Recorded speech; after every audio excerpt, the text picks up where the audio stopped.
क्या आपने कभी गौर किया है कि कुछ लोग बहुत मेहनत करते हैं फिर भी पैसा उनके हाथ में आते ही फिसल जाता है, जबकि कुछ लोग बिना ज़्यादा भागदौड़ के भी जीवन में स्थिरता और बरकत बनाए रखते हैं।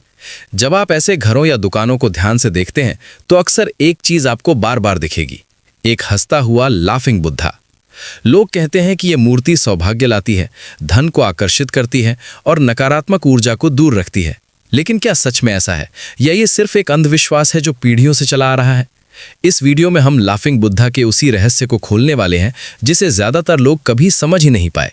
अगर आप सच में जानना चाहते हैं कि धन क्यों कुछ लोगों के पास टिकता है और कुछ के पास नहीं, तो इस वीडियो को आखिर तक जरूर देखिए। और शुरू करने से पहले एक छोटी सी बात, अगर आपको ऐसे रहस्यमयी, चेतना और जीवन से जुड़े गहरे सच जानना पसंद है तो अभी वीडियो को लाइक करें, इसे शेयर करें ताकि और लोग भी इस ज्ञान तक पहुंच सकें, और चैनल बियॉन्ड द सेंस को सब्सक्राइब करना ना भूलें। कमेंट में बस इतना लिख दीजिए, मैं सत्य जानना चाहता हूं।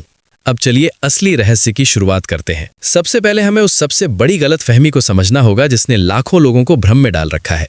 ज्यादातर लोग ये मानते हैं कि लाफिंग बुद्धा और गौतम बुद्ध एक ही हैं, जबकि सच्चाई ये है कि लाफिंग बुद्धा का गौतम बुद्ध से कोई सीधा संबंध नहीं है। लाफिंग बुद्धा असल में चीन के एक संत थे जिनका नाम बुदाई था।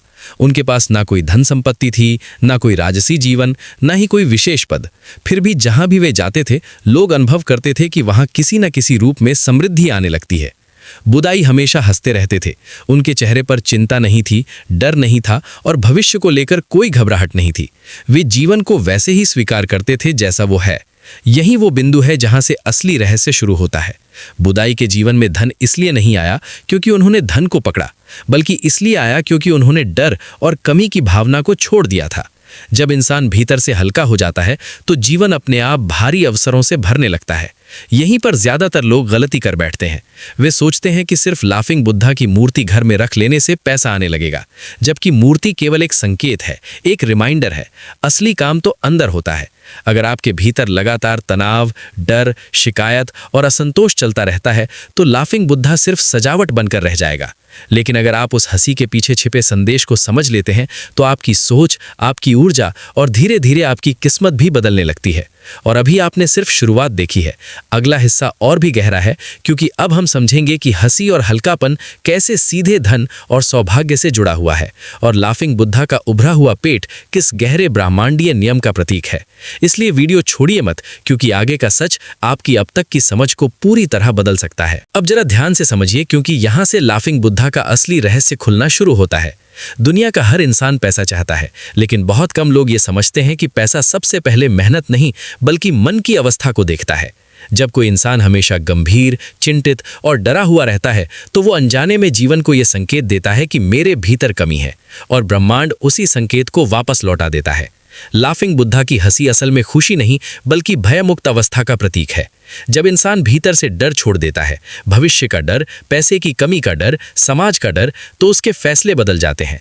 वो जरूरत से ज्यादा गलत समझौते नहीं करता, गलत लोगों से नहीं जुड़ता और अवसर आने पर खुद को छोटा नहीं समझता।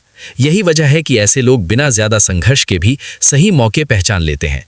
विज्ञान भी मानता है कि तनाव की अवस्था में लिया गया निर्णय अक्सर नुकसान की ओर ले जाता है, जबकि शांत और हल्की मानसिक स्थिति में लिया गया निर्णय लंबे समय तक लाभ देता है। लाफिंग बुद्धा इसी मानसिक स्थिति का प्रतीक है। वो आपको ये नहीं सिखाता कि पैसे के पीछे भागो, बल्कि ये सिखाता है कि अपने भीतर की जकड़न छोड़ो। जब अंदर का दबाव खत्म होता है तब बाहर का फ्लो अपने आप बनता है। यही कारण है कि लाफिंग बुद्धा को देखने मात्र से भी कई लोगों का मन हल्का महसूस करता है। वो एक साइलेंट रिमाइंडर की तरह काम करता है जो आपको हर दिन याद दिलाता है कि जीवन बोझ नहीं है, और जिस इंसान को जीवन बोझ नहीं लगता उस पर जीवन बोझ डालता भी नहीं है। अब आते हैं उस चीज पर जिसे लोग मजाक समझ लेते हैं, लाफिंग बुद्धा का बड़ा पेट। ज्यादातर लोग इसे सिर्फ मोटापा या हास्य का प्रतीक मानते हैं, लेकिन असल में ये सबसे गहरे नियम को दर्शाता है।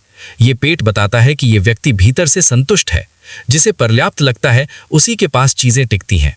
जो हमेशा और चाहता रहता है उसके हाथ में आया हुआ भी फिसल जाता है। लाफिंग बुद्धा के हाथ में जो धन की थैली दिखाई जाती है वो ये नहीं कहती कि धन को पकड़ कर रखो, वो ये दिखाती है कि धन एक प्रवाह है। जो इसे पकड़ने की कोशिश करता है वो डर में चला जाता है, और जो इसे फ्लो में रहने देता है उसके जीवन में धन बार बार लौट कर आता है। यही वजह है कि कई लोग कम कमाते हुए भी चैन से रहते हैं और ज्यादा कमाकर भी हमेशा असुरक्षित महसूस करते हैं। यहाँ सबसे बड़ा रहस्य ये है कि लाफिंग बुद्धा बाहर की दुनिया को नहीं बदलता, वो अंदर की चेतना को बदलने का संकेत देता है। अगर आप मूर्ति के सामने खड़े होकर भी जीवन को लेकर शिकायतों से भरे रहते हैं तो कुछ नहीं बदलेगा।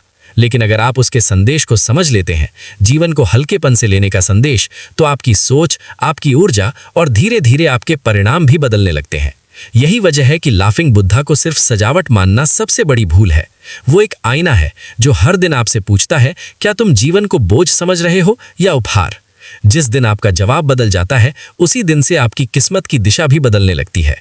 अब यहाँ जरा ध्यान देने की जरूरत है, क्योंकि यहीं पर 70% लोग गलती कर बैठते हैं।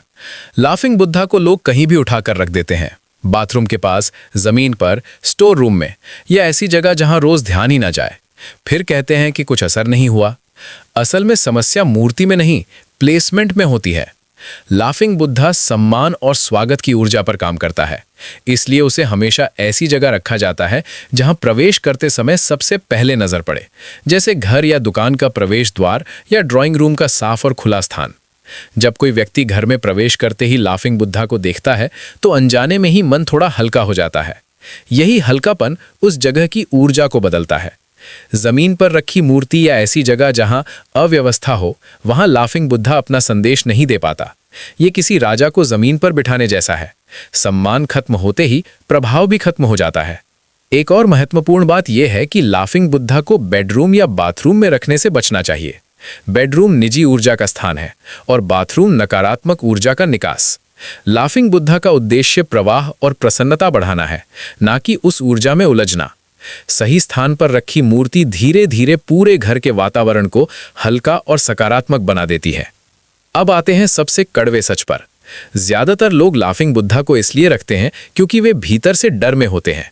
वे चाहते हैं कि कोई बाहरी चीज आए और उनकी जिंदगी ठीक कर दे, लेकिन यही सोच सबसे बड़ी रुकावट बन जाती है। लाफिंग बुद्धा डर की ऊर्जा पर काम नहीं करता, वो स्वीकार और संतोष की ऊर्जा पर काम करता है।